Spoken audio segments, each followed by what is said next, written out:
नमस्कार। आज हम चर्चा करेंगे सर्वकता रोग के बारे में, जो आंखों को पूरी तरह प्रभावित करने वाले रोगों का समूह है। आयुर्वेद के महान ग्रंथ सुश्रुत संहिता में सर्वकता नेत्र रोगों का विस्तार से वर्णन मिलता है।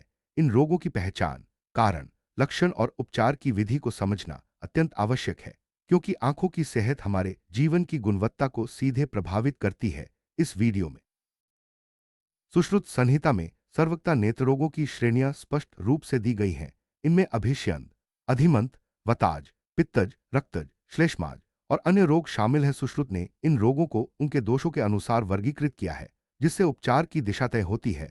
अभिष्यंद और अधिमंत के चार चार प्रकार, वताज, पित्तज, रक्तज के तीन तीन प्रकार तथा श्लेष्माज के भी कई रूप बताए गए हैं। यह वर्गीकरण अभिषंद को नेत्रों की सूजन और संक्रमण के रूप में जाना जाता है। यह रोग आंखों में जलन, दर्द, लालिमा और पानी आने जैसे लक्षणों के साथ प्रकट होता है। अभिषंद के चार प्रकार हैं: वतज, पित्तज, श्लेष्माज और रक्तज। प्रत्येक प्रकार के लक्षण और कारण अलग अलग होते हैं, जो दोषों की स्थिति पर निर्भर करते हैं। अभिषंद का समय पर उपचार न किया जाए तो यह अन्य गंभीर नेत्र रोगों में अधिमंत आंखों में अत्यधिक दर्द और सूजन का कारण बनता है। यह रोग अभिषण के उचित उपचार न होने पर उत्पन्न होता है। अधिमंत के चार प्रकार हैं: वतज, पित्तज, श्लेष्माज और रक्तज। इसमें आंखों में तेज दर्द, सिर में भारीपन, आंखों के ऊपर की त्वचा में सूजन और जलन होती है। अधिमंत का उपचार दोषों के अनुसार किया जाता है।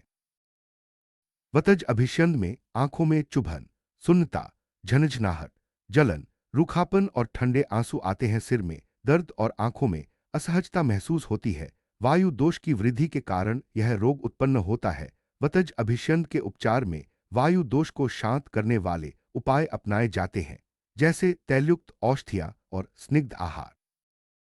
पित्तज अभिषंद में आंखों में जलन, सूजन, पीला रंग, गर्म आंसू और धुंधला दिखना प्रमुख लक्षण है। पित्त दोष की वृद्धि के कारण यह रोग होता है। रोगी को ठंडक की इच्छा होती है और आंखों में जलन बढ़ जाती है। पित्तज अभिषंद के उपचार में शीतल औषधियां, ठंडे पानी से सिंचन और पित्त शांत करने वाले आहार दिए जाते हैं।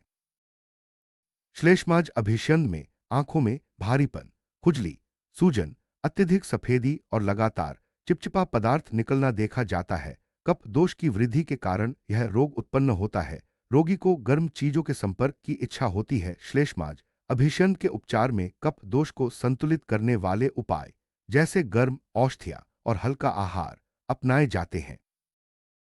रक्तज अभिषंद में आंखों में लालिमा, तांबे रंग के आंसू, गहरे लाल धारियां और पित्तज लक्षणों के साथ साथ रक्त दोष की वृद्धि के कारण उत्पन्न होता है।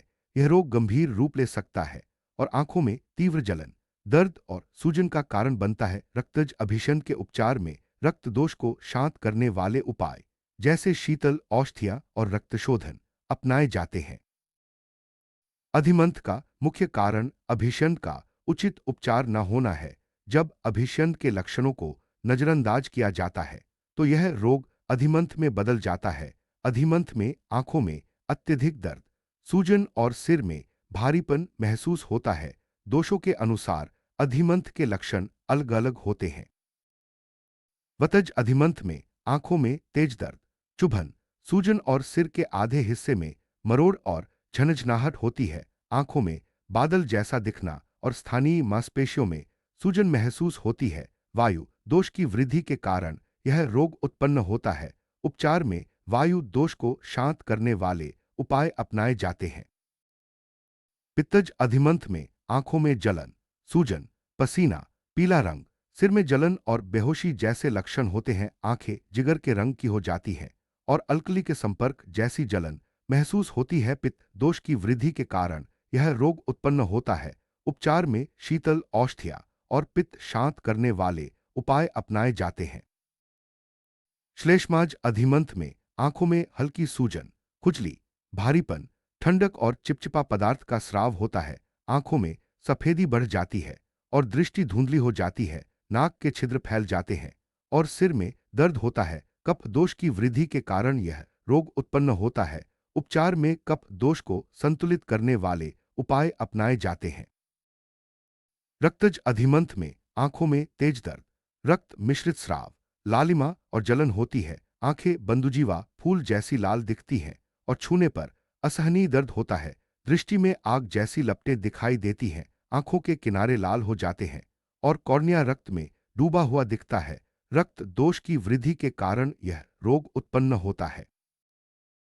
रक्तज अधिमंथ में आंखों में अत्यधिक लालिमा, तांबे रंग के आंसू, गहरे लाल धारियां और पित्तज लक्षणों के साथ साथ रक्त दोष की वृद्धि के कारण उत्पन्न होता है। आंखों में तेज जलन, दर्द और सूजन होती है। रोगी को छूने पर असहनीय दर्द महसूस होता है और दृष्टि में आग जैसी लपटें दिखाई देती हैं। अधिमंथ के विभिन्न प्रकारों में रोग की गंभीरता अलग अलग होती है।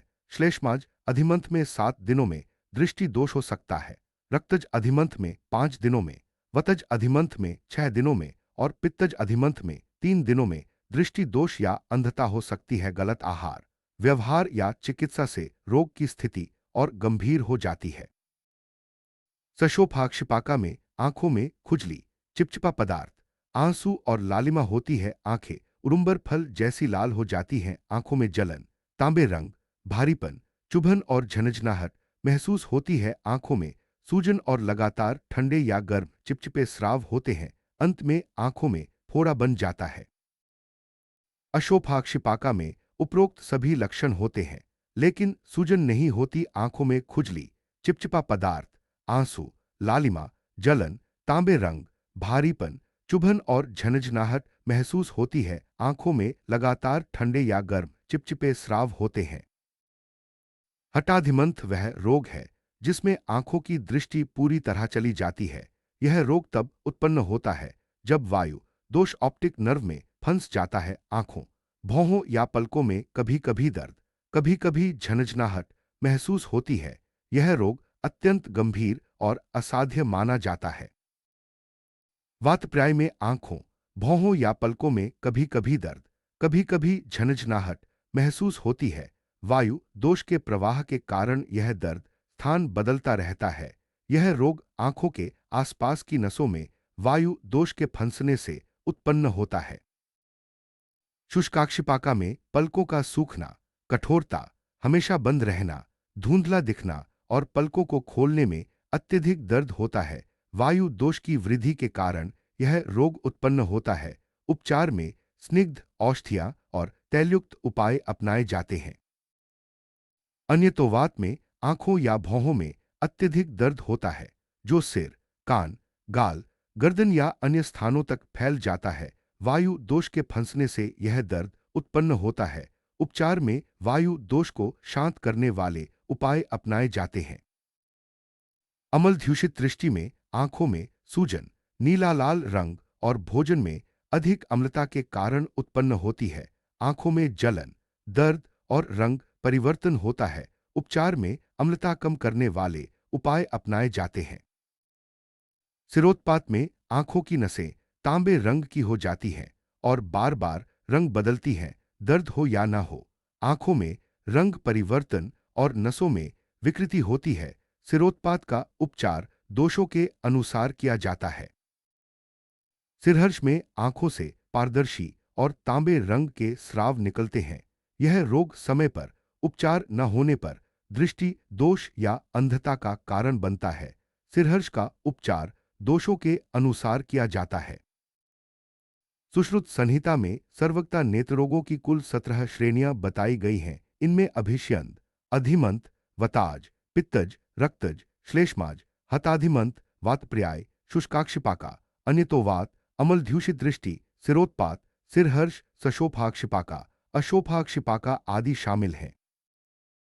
अभिष्यंद के उपचार में दोषों के अनुसार औषधियां, स्निग्ध या शीतल उपाय, तैलयुक्त या शीतल सिंचन और उचित आहार विहार अपनाए जाते हैं। वायु, पित्त, कफ और रक्त दोष के अनुसार औषधियों का चयन किया जाता है। अधिमंथ के उपचार में दोषों के अनुसार औषधियां, शीतल या स्निग्ध उपाय, तैलयुक्त या शीतल सिंचन और उचित आहार विहार अपनाए जाते हैं। रोग की गंभीरता के अनुसार चिकित्सा की विधि बदलती है। रक्तज नेत्र रोगों में रक्तशोधन का विशेष महत्व है। रक्तशोधन के लिए आयुर्वेदिक औषधियां, पंचकर्म, शीतल सिंचन और उचित आहार विहार अपनाए जाते हैं। रक्त दोष को शांत करने से आंखों की सूजन, जलन और दर्द में राहत मिलती है। कफ दोष से उत्पन्न नेत्र रोगों में गर्म औषधियां, हल्का आहार और कफ संतुलित करने वाले उपाय अपनाए जाते हैं। कफ दोष को संतुलित करने से आंखों की सूजन, भारीपन और चिपचिपा स्राव में राहत मिलती है।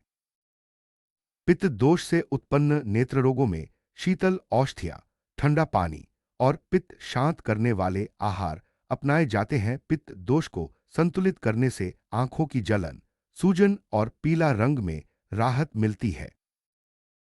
वायु दोष से उत्पन्न नेत्र रोगों में स्निग्ध औषधियां, तैलयुक्त उपाय और वायु शांत करने वाले आहार अपनाए जाते हैं। वायु दोष को संतुलित करने से आंखों की चुभन, रूखापन और दर्द में राहत मिलती है। नेत्र रोगों में उचित आहार विहार का विशेष महत्व है। दोषों के अनुसार आहार का चयन, शुद्ध जल, ताजे फल, हरी सब्जियां और संतुलित भोजन आंखों की सेहत के लिए आवश्यक है। व्यायाम, योग और ध्यान भी नेत्र रोगों में लाभकारी हैं।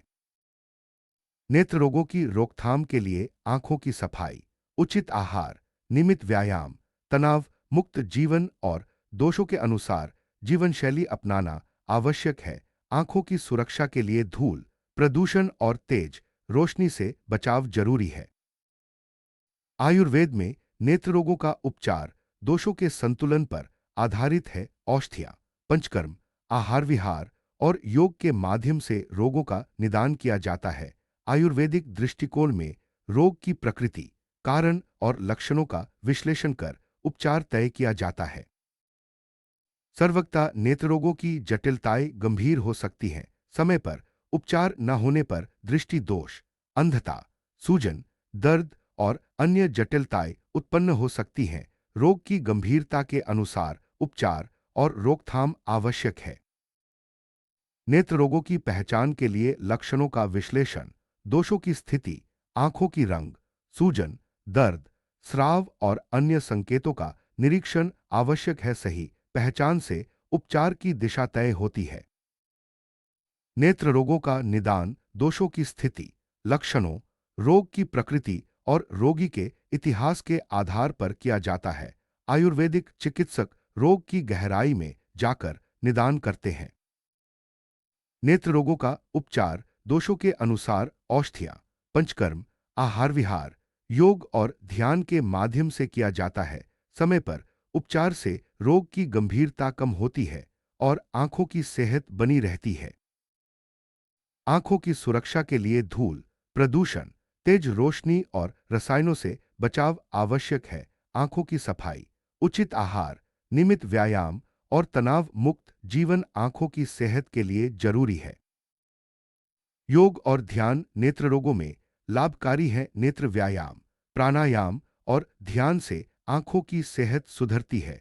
योग से दोषों का संतुलन होता है और मानसिक तनाव कम होता है। नेत्र रोगों की देखभाल में आंखों की सफाई, उचित आहार, नियमित व्यायाम, तनाव मुक्त जीवन और दोषों के अनुसार जीवन शैली अपनाना आवश्यक है। आंखों की सुरक्षा के लिए धूल, प्रदूषण और तेज रोशनी से बचाव जरूरी है। आयुर्वेद में नेत्र रोगों के लिए कई औषधियां उपलब्ध हैं। त्रिफला, हरिद्रा, नीम, शीतल सिंचन, तैलयुक्त औषधियां, पंचकर्म आदि का प्रयोग किया जाता है। औषधियों का चयन दोषों के अनुसार किया जाता है। नेत्र रोगों का भविष्य रोग की गंभीरता, समय पर उपचार और जीवन शैली पर निर्भर करता है। सही उपचार और देखभाल से आंखों की सेहत बनी रहती है। आयुर्वेदिक दृष्टिकोण से रोग की रोकथाम और उपचार संभव है। सर्वथा नेत्र रोगों की जानकारी, लक्षण, कारण, उपचार और रोकथाम के उपायों को समझना आंखों की सेहत के लिए आवश्यक है। आयुर्वेदिक दृष्टिकोण से दोषों का संतुलन, उचित आहार विहार, योग और औषधियों का प्रयोग लाभकारी है। समय पर पहचान और उपचार से आंखों की सेहत बनी रहती है। आंखों की सेहत के लिए सर्वथा नेत्र रोगों की जानकारी, समय पर पहचान, उचित उपचार और जीवन शैली का पालन आवश्यक है। आयुर्वेदिक दृष्टिकोण से दोषों का संतुलन, औषधियों का चयन और योग ध्यान का अभ्यास आंखों की सुरक्षा और स्वास्थ्य के लिए लाभकारी है।